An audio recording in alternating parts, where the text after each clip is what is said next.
Good afternoon and welcome to the American Antiquarian Society's public program, the New England Primer, Perspectives from the Collection, with Kyle Roberts, Laura Wasowicz, and Babette Gehnrich. We're joining you from the ancestral homelands of the Nipmuc tribal community who remain an active presence here in central Massachusetts.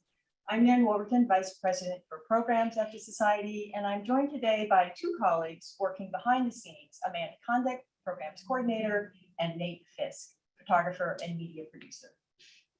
We have a very large audience this afternoon, including some who are joining us for the first time. So I'd just like to say a few words of introduction to the American Antiquarian Society, which is a national research library located in central Massachusetts.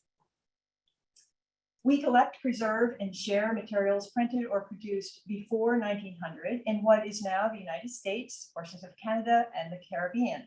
Our collections include newspapers and periodicals, books and manuscripts, pamphlets, graphic arts materials, children's literature. It's a wide variety of materials. We support scholars and welcome scholars and readers from around the world to use our reading room and also to use our digitized materials, many of which can be downloaded right from our website. We also offer regular programming like this virtual program, and I encourage you to return to join us for upcoming events in the coming weeks and months. We thank you for joining us this afternoon, and as a nonprofit organization, we welcome any support that you can provide to help keep this work going. Thank you. By now, most of you are very familiar with Zoom, but for any who may need some guidance, Amanda Condick will be sharing a few notes in the chat on how to use the Zoom webinar function. That is the Zoom program that we will be using today. You can open the chat by clicking on the chat box icon at the bottom of your screen. And I also want to remind you that today's program is being recorded and will be made available on our website and also on our YouTube channel within the next few weeks. And now for today's program. Our program series, Perspectives from the Collection, is meant to allow for multiple perspectives on one collection object. Today, we are considering the New England Primer from the perspectives of a curator, a conservator, and a historian. In 1995, Laura Wasowicz, AAS's curator of children's literature, acquired one of the two earliest known copies of the New England Primer. Early printings of the text are extremely rare and often found in poor condition, including the AAS copy printed in 1727, because they were heavily used and handled by generations of those learning to read and write. Once at AAS, the damaged primer was brought to our chief conservator, Babette Gehnrich, where it underwent extensive conservation treatments. In today's program, Laura and Babette will discuss details about the primer, as well as the significant efforts taken to conserve the fragile early 18th century text. Babette will be joining us from the Conservation Lab, where she will also provide a live demonstration of some of the conservation techniques. Joining Laura and Babette this afternoon is AAS member and former fellow Kyle Roberts, incoming executive director of the Congregational Library and Archives in Boston, Massachusetts. In 2013, Kyle won the Schiller Prize for bibliographical work on pre-20th century children's books from the Bibliographical Society of America for his essay, Rethinking the New England Primer. You can find a link to his essay in the Zoom chat, and that article will be free to read until October 1st. And we thank the Bibliographical Society and the University of Chicago Press for that. Kyle will be kicking off today's program by placing the New England Primer in its historical and cultural context. And it is now my great pleasure to welcome my friend and colleague, Kyle Roberts. Kyle, over to you. Great. Thanks so much, Nan. Let me go ahead and share my screen. Well, it's an absolute pleasure to have the chance to be part of this conversation today on a document, a book from not just early America, that is one of my absolute favorites. And I think it's fair to say that few texts from early America have captured our collective imaginations more than the New England Primer. No larger than the size of the palm of your hand, the primer served as a school book for generations of individuals learning to read. The earliest surviving copies date from 1727, as Nan just shared with you, one of which is now, and rightfully so, a treasured holding of the American Antiquarian Society. Yet that copy dates from nearly 40 years after the first reference we have to the book's printing in a 1690 Boston newspaper. And even that, as scholar Gillian Avery argues, was likely a reprint of a 1683 London publication by English dissenter Benjamin Harris. I think part of the New England Primer's success comes from its malleability and its adaptability. It's really no simple book. For readers, it is served as a textbook. The Primer collapses the previous discrete publications of a spelling book and an introductory reading text into a single publication.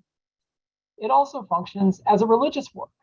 The Primer typically includes a catechism, usually the Westminster Shorter, but sometimes other ones, an image and story about the martyrdom of John Rogers, and an assortment of prayers designed to instruct Protestant audiences.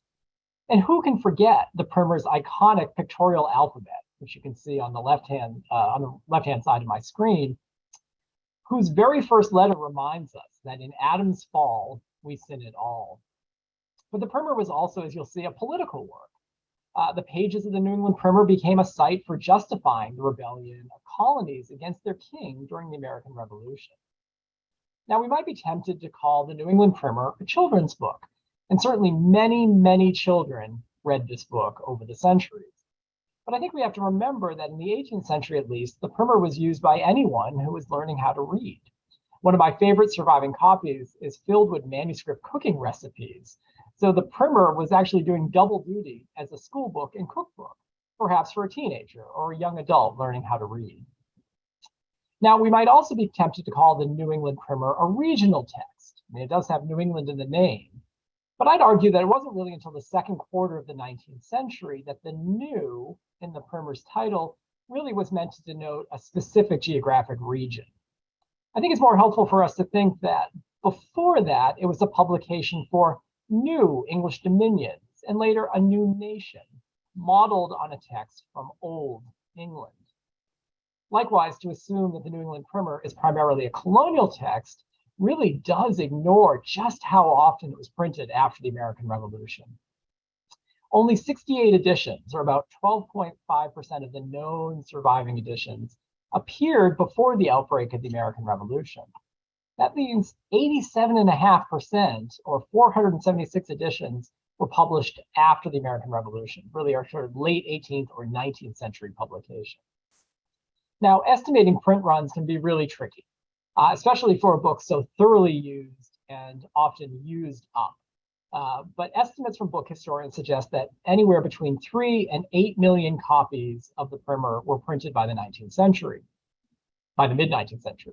Now, scholars more versed in bibliometrics, and I'm sure there are some who are watching today, could likely come up with much better estimates of the overall numbers printed.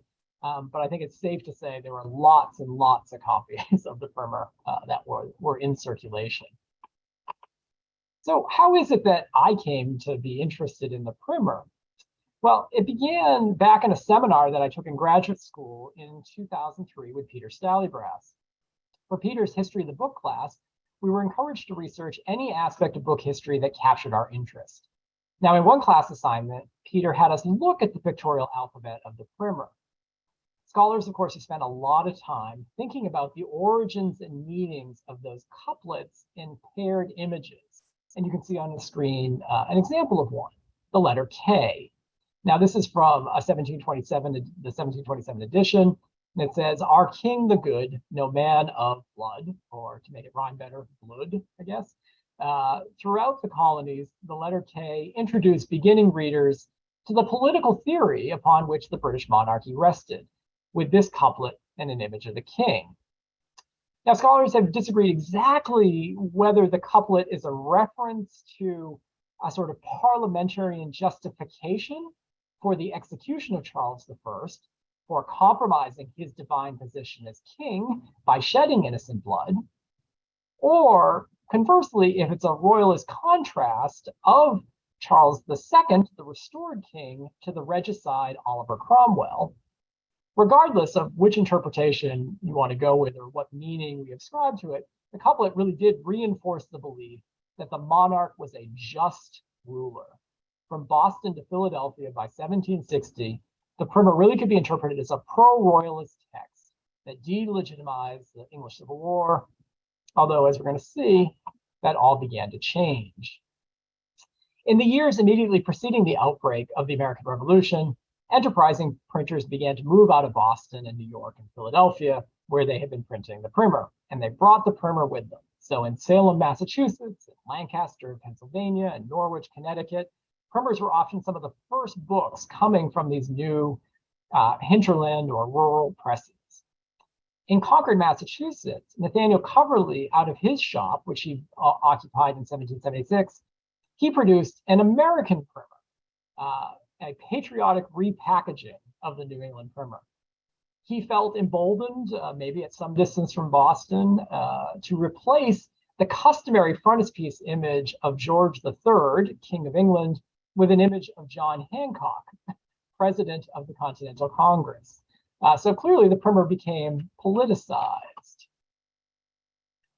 In the 1770s and 1780s, printers in Boston and Philadelphia and New York kept the overall branding of the primer. So they kept calling it the New England primer, but they found more subtle ways to support the war.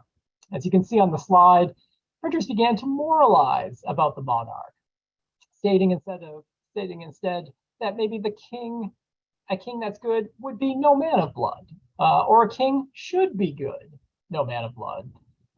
And then by 1784, kind of stepping back even further into saying more generally, kings should be good, not men of blood.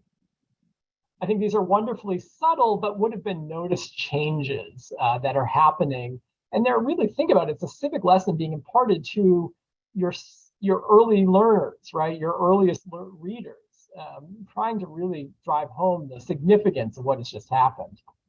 I'd say for my money, it was the New York publishers, though, who came up with the best singer of them all. The British King lost States 13. That new couplet, it turned what had been a civic lesson about the rightful status of a monarch into a history lesson. And mind you, recent history. The stern rebuke nodded to the past, but reminded readers of what an independent future might hold. So looking at the K in the primer made me start to wonder more broadly about how static or dynamic the New England primer actually was over time and space. But how do we determine change in a document like this?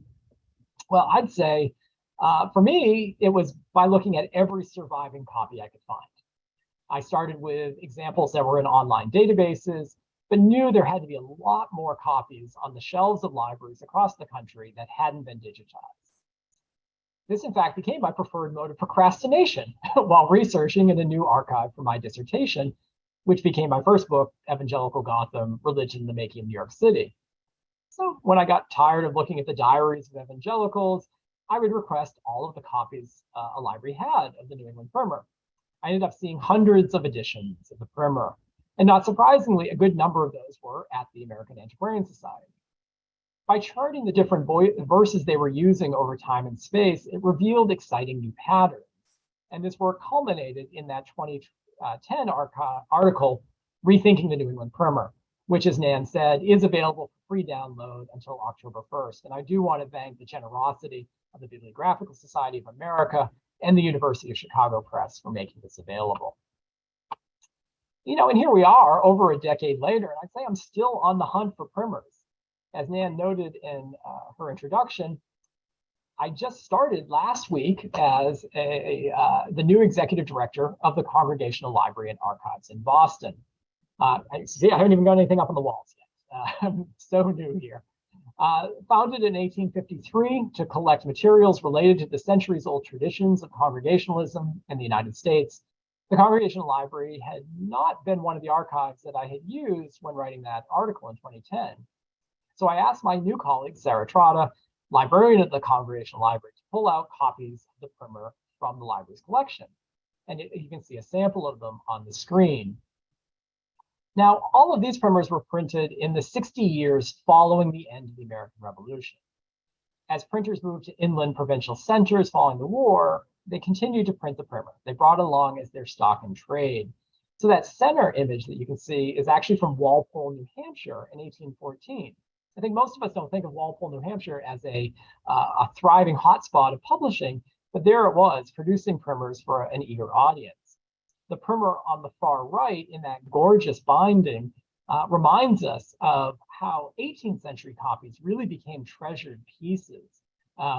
In that copy, when you come to visit me in Boston and see it, has in fact the ownership inscription of the boy that used it, and then the original note when he gave it to the library in the 19th century, really insisting that it be preserved. From New London, Connecticut to Pittsburgh, Pennsylvania, from Portland, Maine to Lexington, Kentucky, the New England primer could be purchased directly from printers or from the burgeoning core of bookbinders and booksellers and peddlers engaged in selling books across the nation. Yet it's that copy on the far left that reminds us that competition from a burgeoning market for school books really began to take its toll on the popularity of the primer by the mid-19th century. Publishers began to rebrand the primer as a historical text.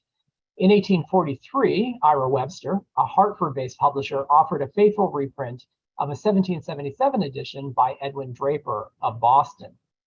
And inside that volume, you'll find there's a testimonial from Cambridge antiquarian George Livermore, in which he says, this edition of the New England primer is a correct reprint of the oldest copy of that remarkable work, of which I have knowledge, perhaps the oldest copy now extant.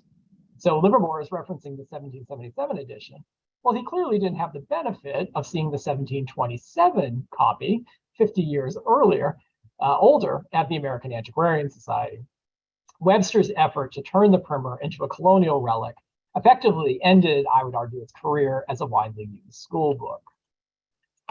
So what I find fascinating about the New England primer, and you might as well, is that because readers have had access to so many different books throughout American history, there's reasons why this book, I think, is particularly captivating. First, the publishing history of the New England primer really is the history of printing in America. The primer began its life as an American reprint of an English text. Printers in the 18th century seaports rushed to get copies into the hands of readers. And as those printers moved out of the seaports and into the rural towns, a process accelerated by British occupation during the American Revolution, they brought the primer with them. Following the revolution, the primer became a national bestseller thanks to the efforts of enterprising publishers. Advances in printing technology facilitated mass production, while advances in transportation expanded distribution. Yet as print runs expanded and alternates emerged, the number of publishers shrank. By the Civil War, the primer had largely been eclipsed by more secular school books, although certain communities, many of them religious, ensured that it remained in print, and it is still in print today. Second, and even more important, the history of the New England primer is a story of the development of American culture, although maybe not in the way that we would think. Rather than simply revealing the workings of the Puritan mind, I think the primer actually illustrates the ways in which Americans adapted to the changing political, economic, and social climate of the nation. The outbreak of the American Revolution forced men and women to rethink everything they knew and held dear. Yet throughout it, they still embraced the primer as a text on which they were going to build the new nation's literature. The New England primer achieved its greatest reach in the 19th century, but as our nation grew more diverse and the culture increasingly complex, some feared change.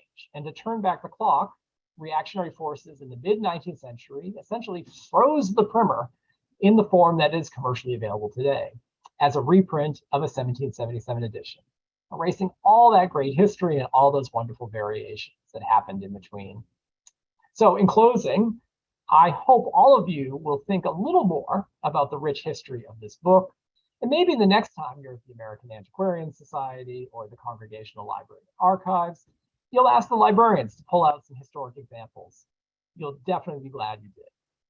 Now, let me turn the Zoom screen over to the wonderful Laura Wasowicz, curator of children's literature at the American Antiquarian Society, to talk some more about the primer in the context of children's literature. Thanks. Oh, thank you so much, Kyle. That was just wonderful. This is great. All right, my take on this. The New England primer served as the initial building block of texts constituting a Puritan child's reading education. Once the primer was mastered, the child reader would go on to read a collection of psalms called the Psalter, and then the Bible, which at the very least would present the main source of adult reading, along with an occasional almanac, newspaper, or periodical. To learn more about literacy and reading habits in early America, you can read Learning to Read and Write in Colonial America by AAS member Jennifer Monahan. And Amanda put it in the chat. Hooray. So as Kyle just discussed, the New England primer is essentially a collection of various texts under one cover. Some appear in every edition and others are more interchangeable. It begins with the upper and lowercase alphabet printed in different type fonts. And then it's followed by consonant and vowel combinations forming syllables like ba, be, be, bo, boo, that would then be used to form words of between 1 and 4 syllables. So this is really essentially the building blocks of literacy. From there, as if as a reward, there is nearly always a pictorial alphabet referring to the aspects of religion, as Kyle talked about. With Adam's fall, we sinned all. Also discussing nature, whales in the sea, God's voice obey, the nature of life, death cuts down all, both great and small. This entertaining text is followed by various verses, including one depicting the English Protestant martyr, John Rogers, being burned at the stake during Catholic Queen Mary's reign, complete with gory woodcut, which remained a stock part of the New England primer well into the 1800s. Beyond these initial pieces, the New England primer has text that is less predictable and more interchangeable among editions, like the insertion of the Westminster Assembly Shorter Catechism, or as in the case of the AAS copy, John Cotton's Spiritual Milk for Boston Babes. Like Kyle so rightly points out, these last pieces inserted into editions of the New England primer are intended as devotional reading to be used over a reader's lifetime, regardless of age.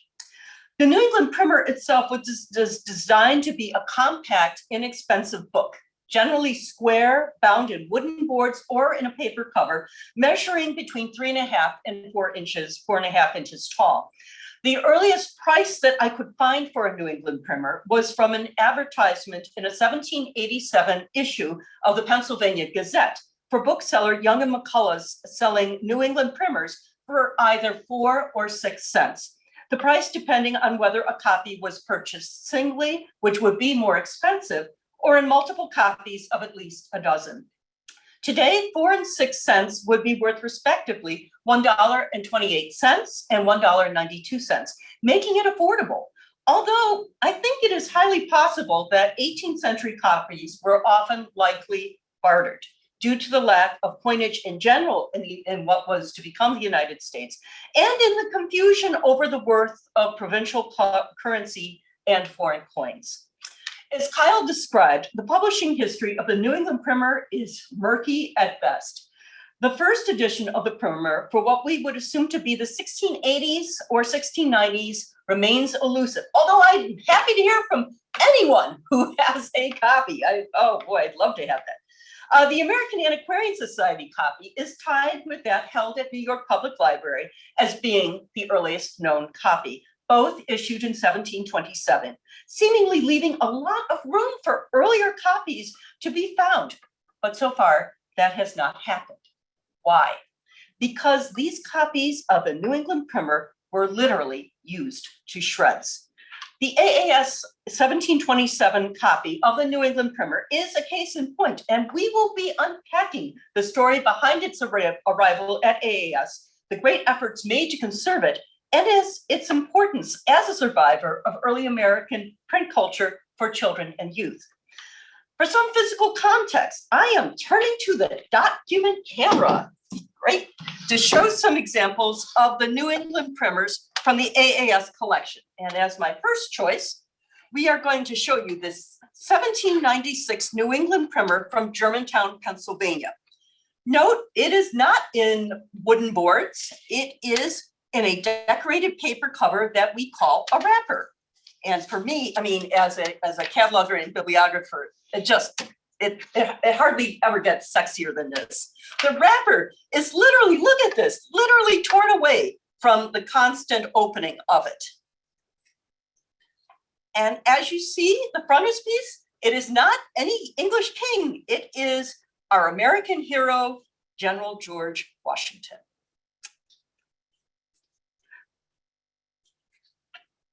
Here is an example from this edition of the Pictorial Alphabet discussed by Kyle.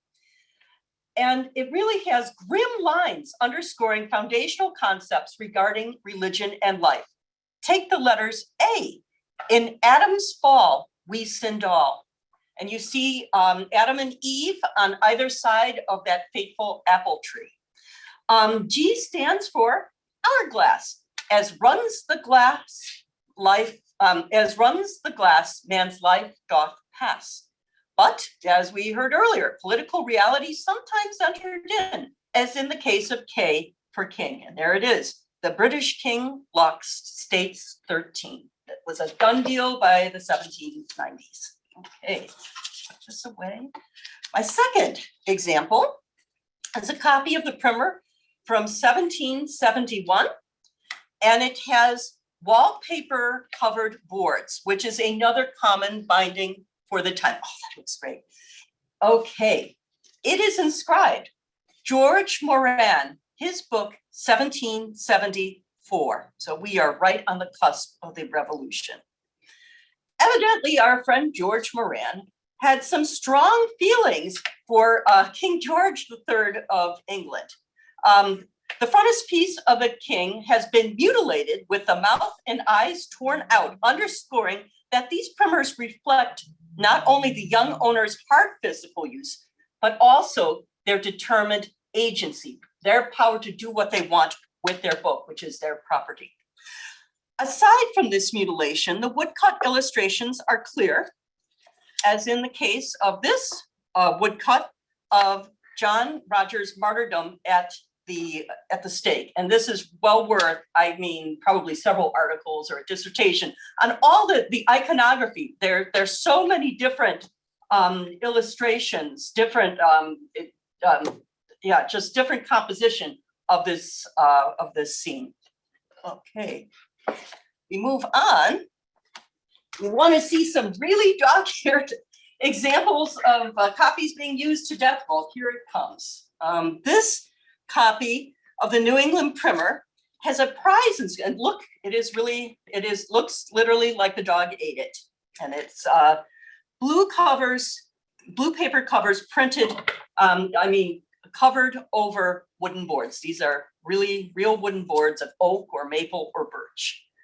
You see at the bottom of this half title is a prize inscription to one Toddy Tilston from her instructress for mastering and reciting the catechism. And you just see at the very bottom, the very faint cursive word catechism. There were at least two other owners inscribed in this copy. First one is Zebulon Crocker. So you see right there on the title page. But if you go further on into the book towards the end, there is also an inscription by his older sister, Bethiah Crocker, who was later Bethiah Crocker Hull. These siblings were 11 years apart, so this copy was definitely handed down over the years.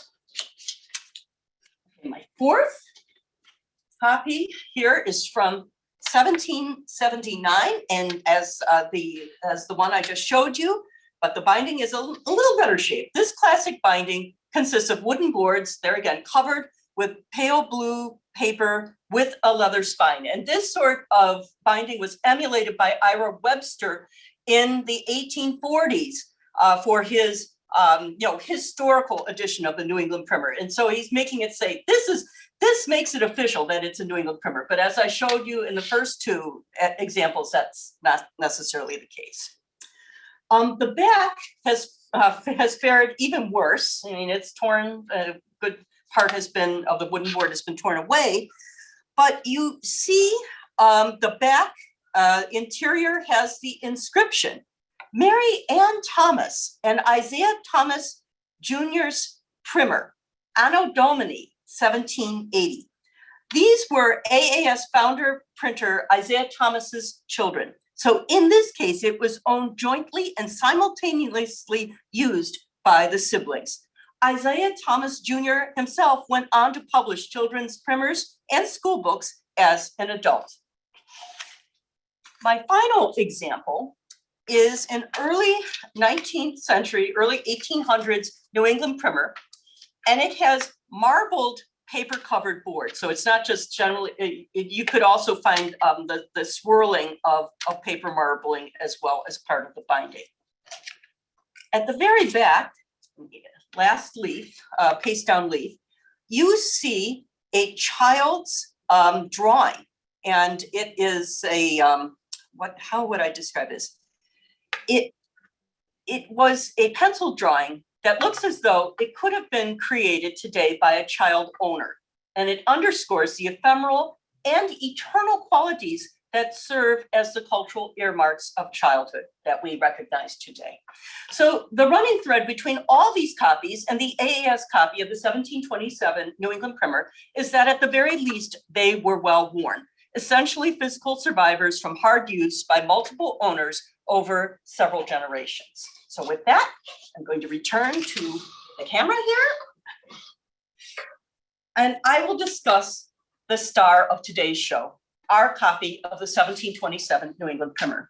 When it was selected for display in the 2014 Grolier Club exhibition, 100 Books Famous in Children's Literature, exhibition curator Chris Loker asked me about the primer's provenance and acquisition history. Now, to just tweak what Nan said at the beginning, I was not curator of children's literature when it arrived at AAS in 1995. There was no formal curator of children's literature at that time. I was busy cataloging our post-1820 children's books, which included all of our editions of that Ira Webster series of reprints from the 1840s, 60s, 70s. So I knew about the New England primer, but just not this one. I was aware of its acquisition, but had no role in its purchase. So to my dismay, when I was looking for the information on behalf of Chris Loker and her team for the Grolier Club exhibition, I discovered that the primer was acquired at a time when we were moving away from a paper-based system of acquisition records to a digital one.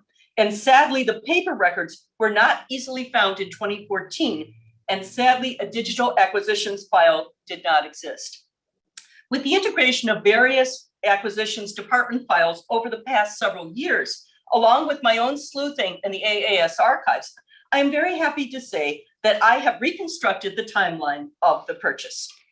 In early 1995, the then co-owner of the 1727 copy of the New England primer contacted AAS librarian Nancy Burkett, telling her about a copy held in their family since the mid-1800s.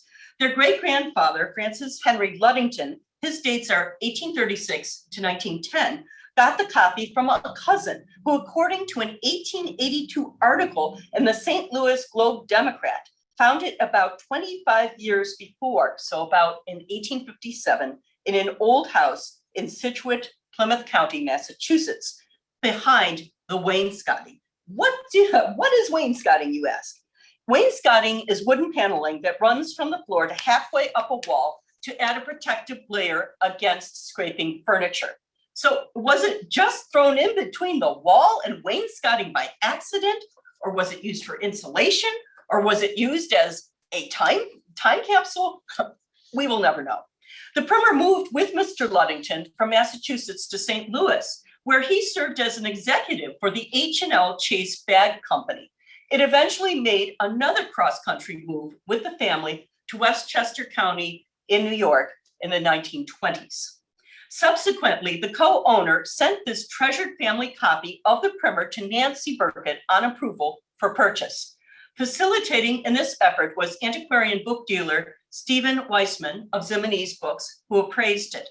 Former AAS president Marcus McCorrison, ever the great bookman of the 20th century, successfully raised the money for the primer's purchase, along with several AAS members, including the aforementioned Steve Weissman, Cambridge's John Woolsey, Paul Mellon of, yes, the Mellon Foundation, Ned Johnson of Fidelity Foundation fame, Earl Bakken of Hawaii, Donald Orsman, who was an advertising executive, and Justin Schiller, as well as a grant from the James J. Colt Foundation.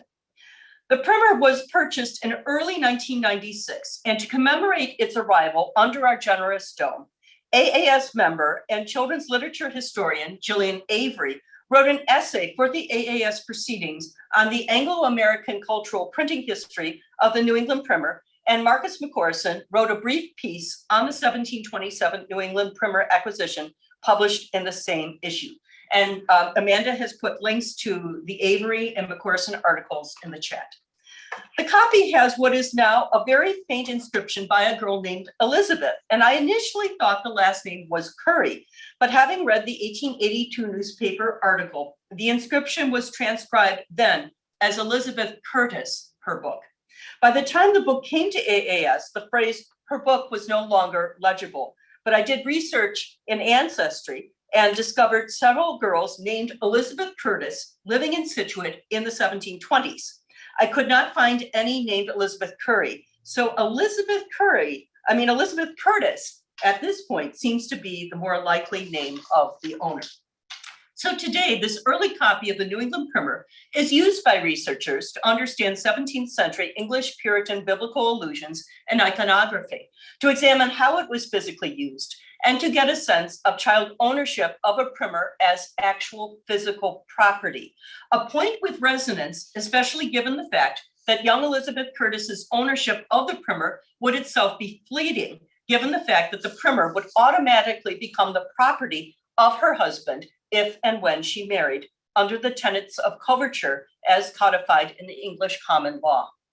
With this thumbnail sketch, I will hand the webinar over to my colleague, AAS conservator Babette Gehnrich, who will tell us about her own Herculean efforts to wash, mend, and rebind this fragile survivor. Babette. Thank you, Laura, and thank you, Kyle.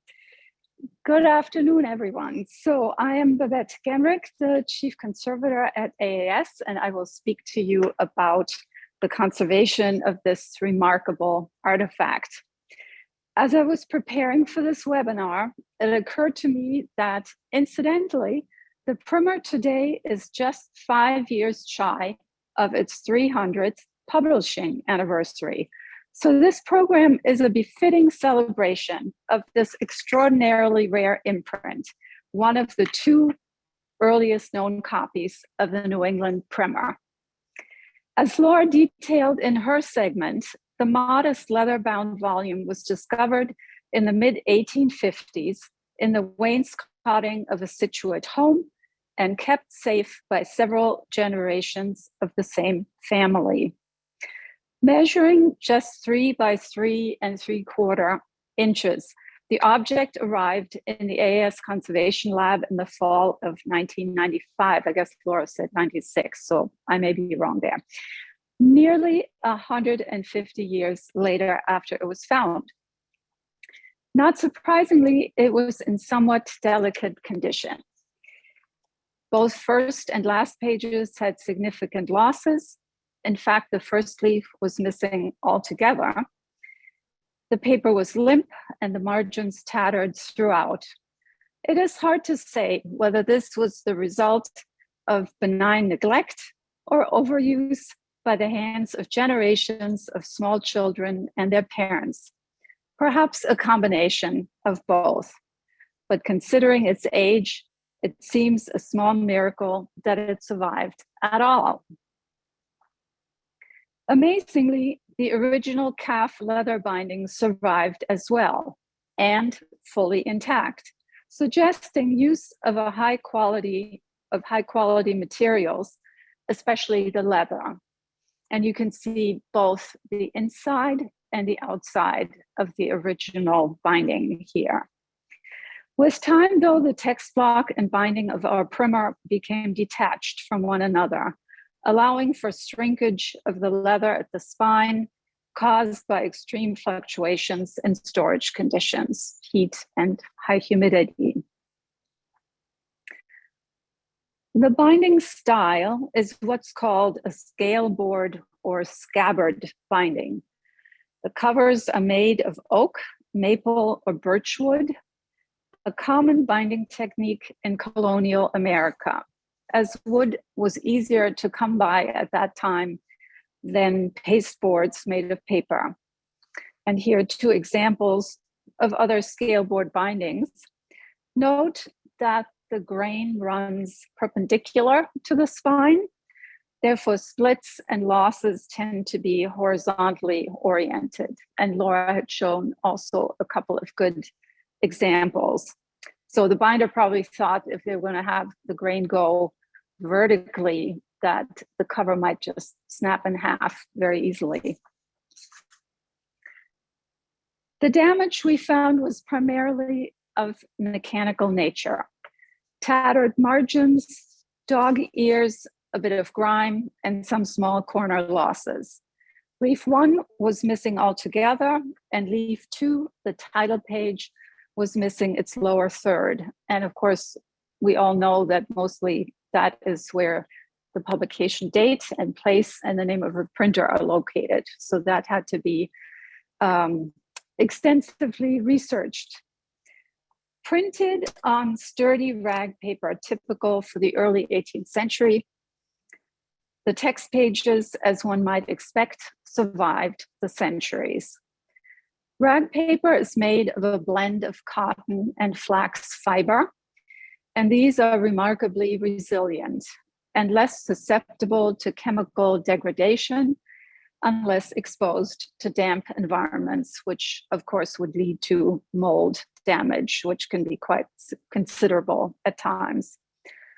In comparison, paper made from wood or straw is highly chemically unstable and prone to discoloration and embrittlement, especially when exposed to light.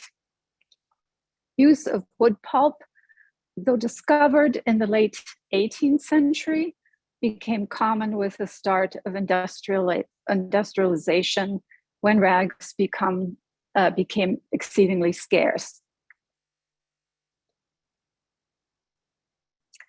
Until 1725, all paper made in the colonies was produced by only 2 paper mills.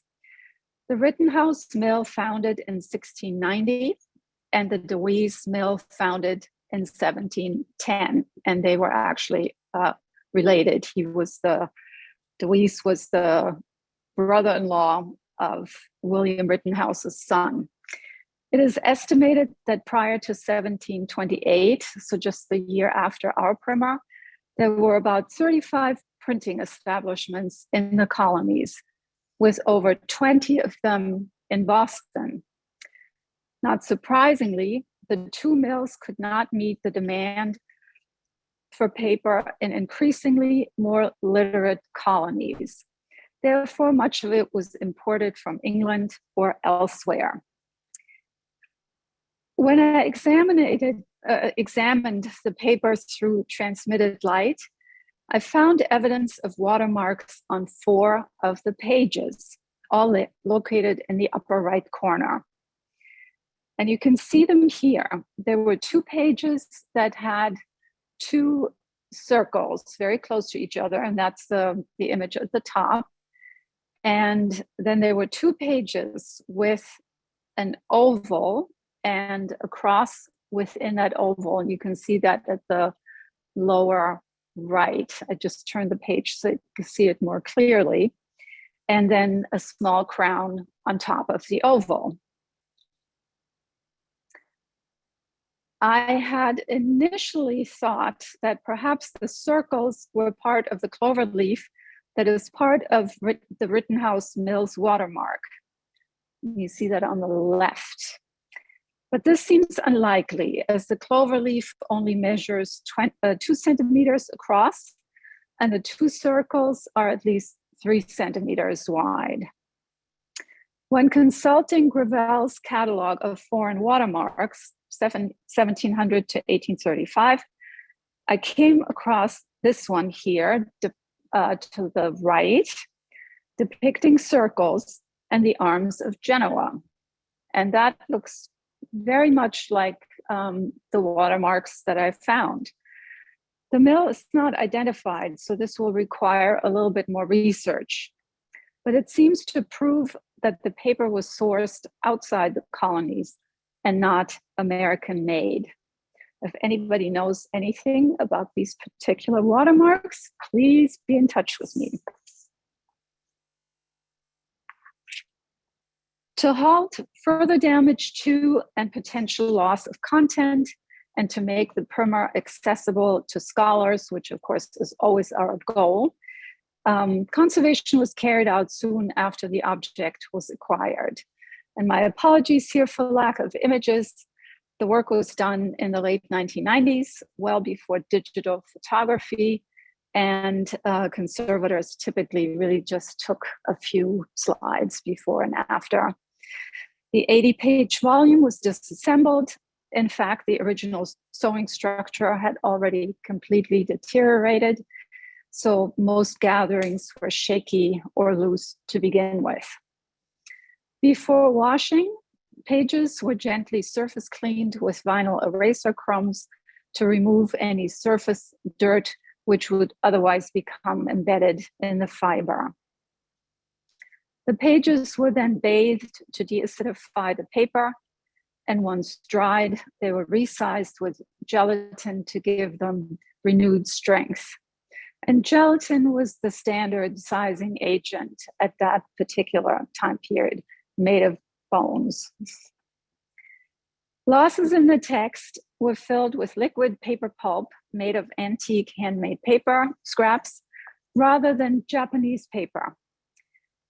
This is just a more satisfactory form of repair, both aesthetically and structurally, when presented with large losses and tattered edges. Once aqueous treatments and paper repair were completed, the small volume was resewn with new end papers added.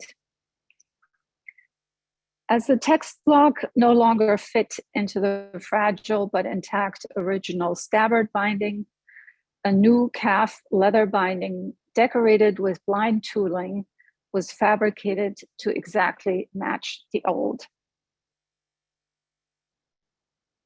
As the AAS has always prized objects for their artifactual value, both the original cover and old clippings and sewing threads were placed in a small custom portfolio and housed together with the newly bound primer. And you can see that here. So you have the newly bound volume on top, and then there's a little portfolio that you can pull out, and I can actually show you the object in a minute. And this ends my formal presentation, and I will now turn around into the lab and demonstrate a couple of the techniques involved in the conservation of the primer. I don't know if we want to quickly show the original. So here's the new volume, rebound, conserved. And yes, we do not recreate anything missing. That was maybe done 50, 75 years ago, that you would try to get a copy from someone else and then somehow incorporate a photocopy. But since no other copy exists, it didn't make sense to even go searching. So this is the original cover. And there were also a couple of little clippings, and complete with the needle, I saved everything. So this is available to scholars. So the first step in treating, as I said, treating any object aqueously, we start by surface cleaning. And for that, we use these vinyl eraser crumbs. You can see here, we have assorted little sponges, and we will gently work across the surface of an object. And you can see they start out pretty white, and they will pick up the dirt in a very gentle fashion. So I'm in the process of, it's not a primer, but it's an early children's book. So I'm doing the surface cleaning of that one. Then we will go to this area. We have a fabulous new large sink with deionized water. I use another primer as an example. I immerse the sheets in a water bath, and this is the first bath, and there's a synthetic material just to make sure that things are not damaged, because the paper is somewhat vulnerable. So now I'm going to try to, this is the first bath, and I don't know if you can see that. Nate will zoom in. So this is the color of the water just from the first bath, and sometimes it's even darker. So you can see that water will wash out a lot of the degradation byproducts and the acids from usually environmental pollutants. So this will get rinsed a couple of times, then alkalized and sized. And then I touched on paper repair using pulp. I hope there is a very strong air current here from the HVAC systems. So I'm just going to wet these a little more. And you can see all the little losses here, which are a little fussy to fill with Japanese paper. So I made some paper pulp that I have in this bottle, and I use a blender for that. I grind up old papers, trying to match a color very well. And then it is basically a matter of casting. I'm going to try to do this so my hand is not in the way. Casting the pulp against the losses. And usually the objects are placed on an absorbent material, and it takes a little while for it to settle, and I tend to go over it twice. I can fill in everything that's missing to stabilize the object. One has to be a little careful not to cover up any of the text, but this is a very successful method of doing repair, and that's how I repaired the New England primer. And I might just stop here because my time may be up, although maybe I should finish these quickly. And then we'll be ready for questions. I'll do this one.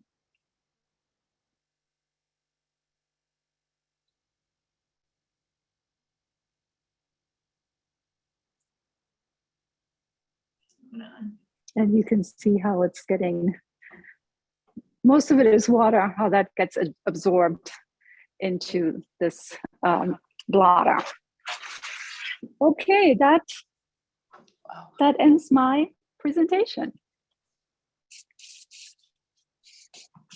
Wow, well, wonderful. Thank you. That was fascinating. All three presentations really provided amazing information about this object.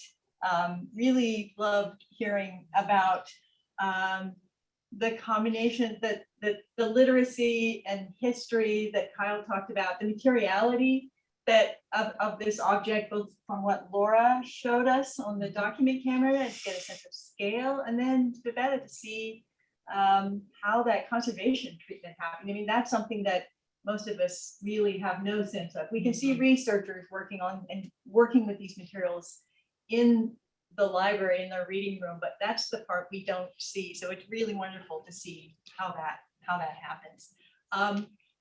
Let me just remind any of you out there, if you have questions for the speakers, you can put them in the Q&A, and I will ask those of the presenters, so feel free to do that.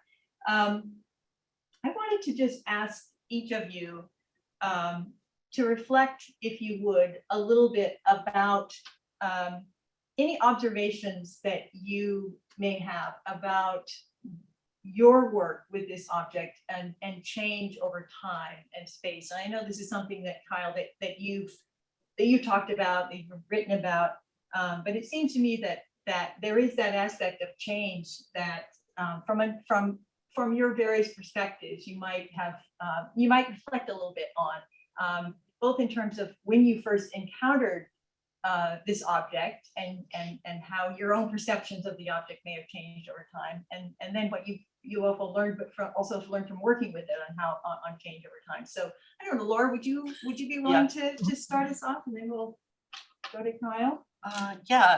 Well, I mean, as a history major in college, and then I studied the history of the book at the University of Chicago. So the New England Primer, I had a sense of what it was, why it was important, to all the the greatest hits that you would read in the secondary literature. But it's when you work with it, when you catalog it, when you work as a curator in a collection, you have to give yourself over to the material to let them tell you what it's about and not the other way around. And that's always a lesson in humility. I was struck by, as Kyle so beautifully explained today and in his essay, I mean, it's a great read, that this is not a static text. It really did change, that one publisher might have the Westminster Assembly Shorter Catechism put in, but another publisher, especially like in New York or Pennsylvania, that would have more of a cosmopolitan clientele buying of consumers, they might have the English Protestant Catechism, so it's more of a High Church Anglican approach, which the Congregationalists would not have liked at all, but it was a good business decision by these guys to do that. And then as Kyle, and then I really urge anybody who's interested in the iconography of the Pictorial Alphabet, read Kyle's essay. It is just marvelous how he untangles all these different, how are letters represented by objects or by occupations or figures or animals. This really does, and it's not just static, like one, progressive over time necessarily. It really involves individuals making business decisions, I would say. So there's that. And then at the end, I was dealing chiefly with 19th century. So what Kyle was looking at, I cataloged mainly virtually all of those. And what I noticed was that it moved from a stock and trade, like a Nathaniel Coverley printing, oh, well, I print almanacs, I'll print primers because, geez, those things are going to sell. And it became more and more the specialty of, say, the American Tract Society, the Massachusetts Sabbath School Society, which would be the congregational outfit. And they were really trying to promote it as a Protestant with a capital P religious text. And from there, it jettisons into this relic, this facsimile edition of authentic nature put together by our Webster. So that, and within, I'd say between 1820 and 1850, it really turns from more picked up by the tract societies and became more of a historical relic. Take it away, Kyle, you tell me. I mean, I think the thing that I've loved about the primer is about the approach that we should be taking in the history of the book, right? What is the New England Primer? Is it the 1747 edition? And if it is it the AAS edition, which is in fact different than the New York Public Library copy, right? There are different, so I think the New York Public Library has the Westminster Shorter. I think AAS has John Cotton's Spiritual Milk for Babes, right? And then we go forward, 476 known editions after that. what is the primer? The fact that it isn't just a single, text, it is in fact this evolving document. And Laura, I'm trying to think back. So it must have been, so I had the great pleasure, one of the greatest pleasures of my life, of being the Hench Post-Dissertation Fellow at AAS from 2007 to 2008. Highly, highly recommend anyone and everyone applying for the fellowships there. I'm sure I must have gone to you and been like, pull them all out, please. And oh, yes. Yes, you did. And we did. I think there's a way that like scholars might actually be a little, people using the library might be sheepish to ask that question, right? They might think, oh, I should only look at one. But like, no, the reason that libraries keep collecting these documents is because of those variations. And, if anything, I'm sitting here thoroughly enjoying, well, realizing I'd never be smart enough to do Babette's job. Being a humanist and a scientist just blows my mind. I mean, I'm so in awe of what you're able to do. But then, Laura, I think you're reminding us of another great project of recording the inscriptions, recording the views. I would love to go back to all the copies I saw and take better notes about what traces of readers are in there, because I think we'll get a much richer history. I absolutely love the siblings that you've researched, right? Or finding, this, young woman in 1720 Scituate using this. I think we could get a really rich history of the reception of the New England primer if we were to go and make another study of looking, because the ones here at the Congregational Library also have inscriptions. It's a book people like to write in. Which today, we're like, oh, don't write in the books. We need to keep them pristine. So that's, for me, I think that knowing that human intervention is another part of the story. So a long answer, but it's a topic that I get really excited about. That's great. Yes, and that's the marginalia. It's what's in the books, and sometimes it's the most interesting part of the book. I'm going to interrupt my own question briefly just to ask, or if you know how often the primers tend to get used. Actually, I think the usage has really gone up. Certainly, I've been at AAS for 35 years. And when I came here, virtually all of the 18th century copies were cataloged to rare book level, which would include inscriptions. But not the 19th century. And that was my job at hand. I cataloged all of our New England primers really from 1801 up to the 1870s. So, and I also enhanced records too.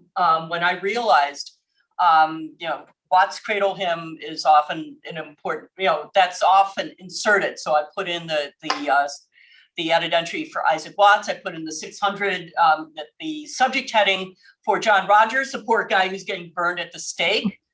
So it's things like that, and also doing research on the provenance. And this is what has changed really for me over the last 35 years. When I started, there was no ancestry.com. We had a really good collection of genealogies, certainly, and that was labor intensive, and sometimes I would be able to find it, but Ancestry really blew the doors out. It's just so much easier to do that research. Like Elizabeth Curtis, I really could not have done the really more in-depth work, without that tool. So there are more people using these primers really to look at how they were used physically. How did children interact with their books? And often what you're going to find are smudges. Sorry about it. Smudges and tears and inscriptions and drawings, like I showed, to really show childhood agency. How did children really act out, or in an active way in the society, and often examining these books.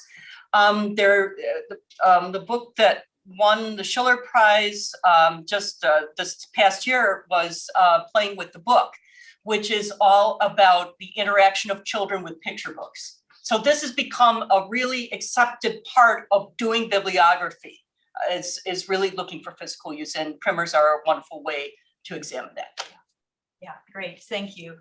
We have a lot of great questions coming in. We'll go a little past 5 because there's a lot to talk about. So we'll try to end in about 5 minutes. But Babette, did you want to address that question at all?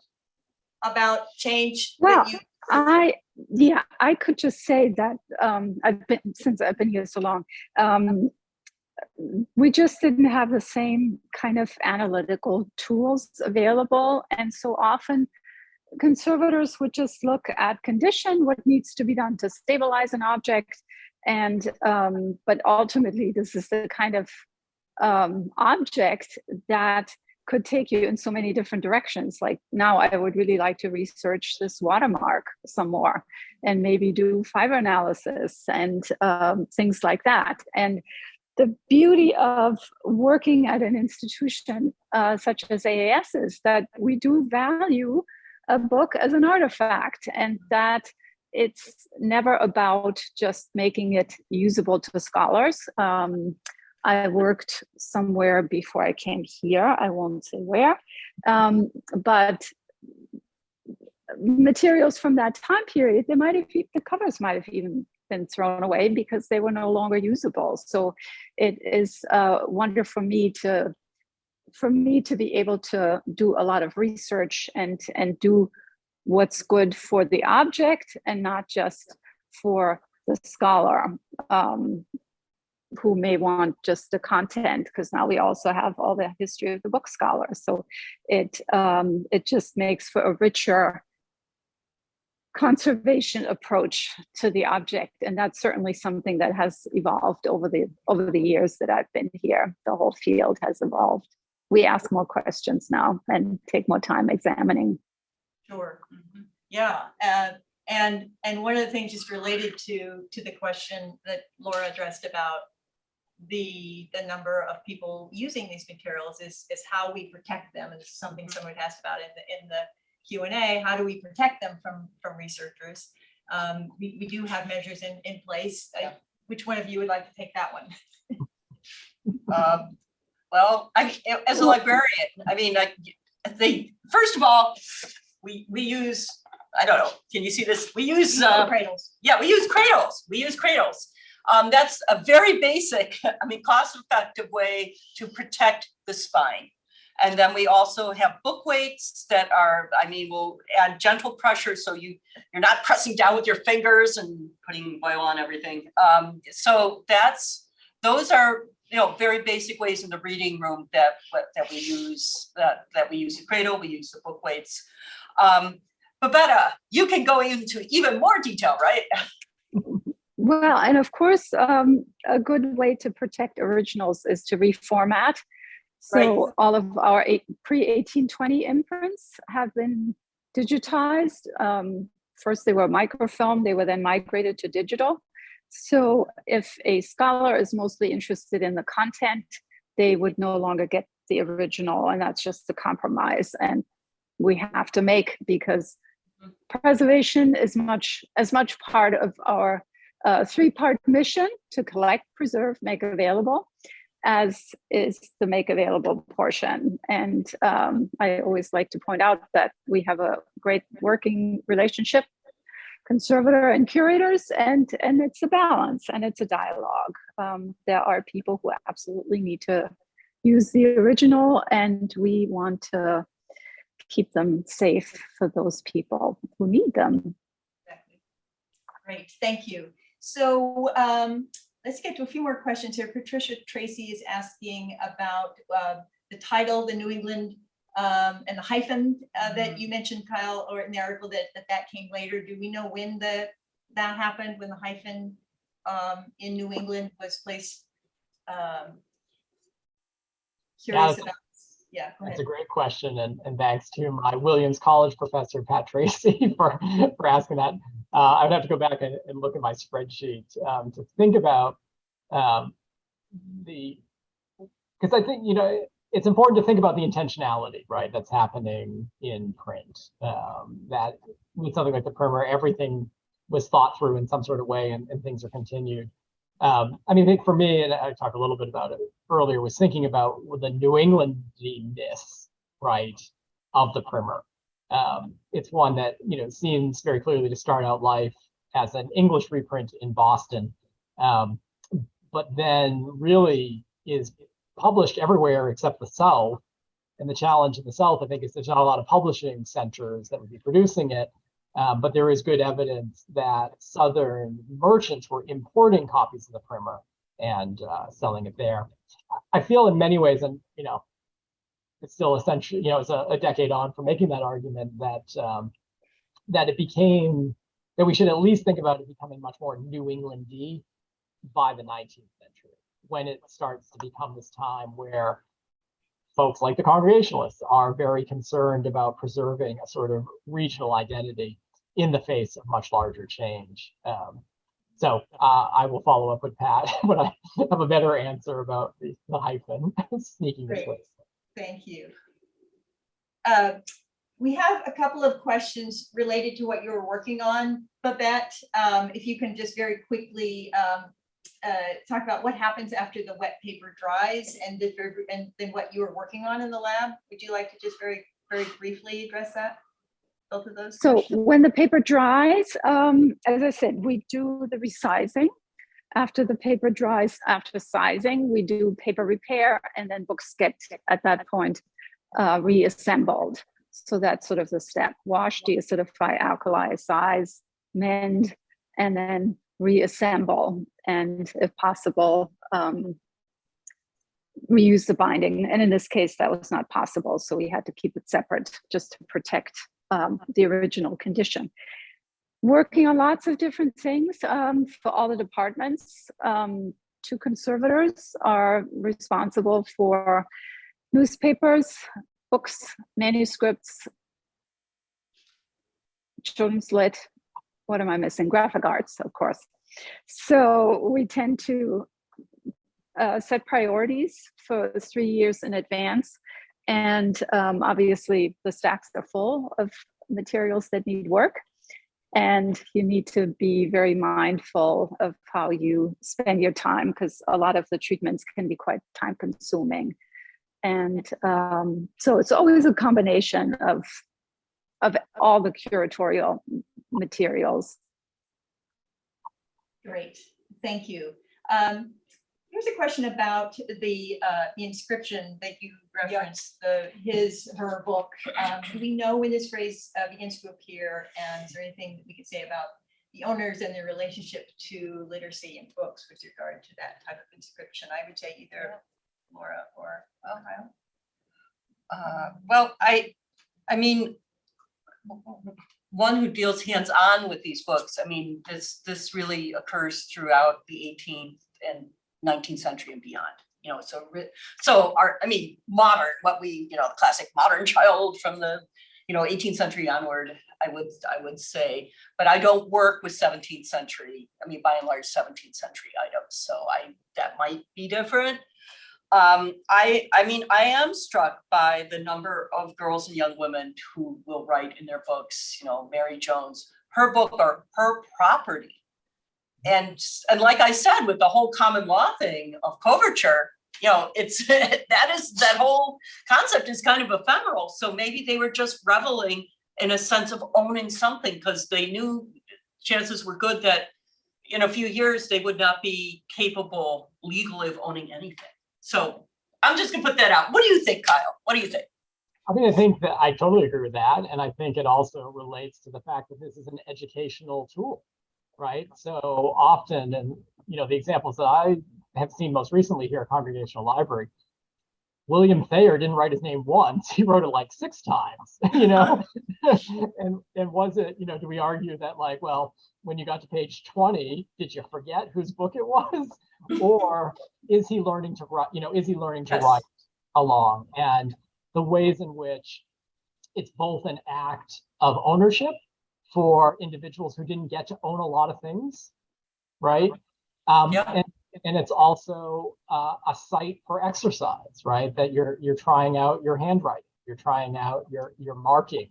And I don't think I think such wonderful scholarship has been coming out over the last 2 decades about who gets to mark, right? Your space within society, if you can write out your name, as opposed to his mark and an X, right? And we'll think about the number of sort of marginalized people from the North American colonies who never had the luxury of literacy, right? Didn't have the luxury of learning to even write their names. So I think there's a lot of weight and value that comes in being able to write your name. And that's why they're doing it. And that's why they're, I think it's funny, if we were doing this program, 75 years ago, how many rare book dealers might be erasing that information? Yes, to make it look pristine. Right. Yeah. Yeah. Absolutely. Yeah, that's a great point. Well, thank you all. These have been really great presentations, wonderful discussion. We do have additional good questions remaining. I'm going to ask Amanda to save those questions so that you all can answer them if by email, if you're willing to do so, because we hate to leave questions unanswered, but we are past our time. I want to thank everyone for joining us today, and particularly to our three speakers. And I would like to remind you to take a look at our website for upcoming programs. Our next public program will be on September 8th at 7 p.m. when Kirsten Silva Cruz will be presenting on her new book, Cotton Mather's Spanish Lessons, a story of language, race, and belonging in the early Americas. And the book has just come out by Harvard. And so that should be a great presentation. That'll be hybrid, both here in Antiquarian Hall and available on live streaming. The week following, on September 15th, Daniel Diaz-Couch will present our virtual book talk series on his new book, American Fragments, The Political Aesthetic of Unfinished Forms in the Early Republic. So keep an eye out for those and other programs throughout the rest of this year. Thank you so much for being here. Apologize for going over, but I think this was such a great program, we just couldn't cut it off. So again, thank you all for sticking with us.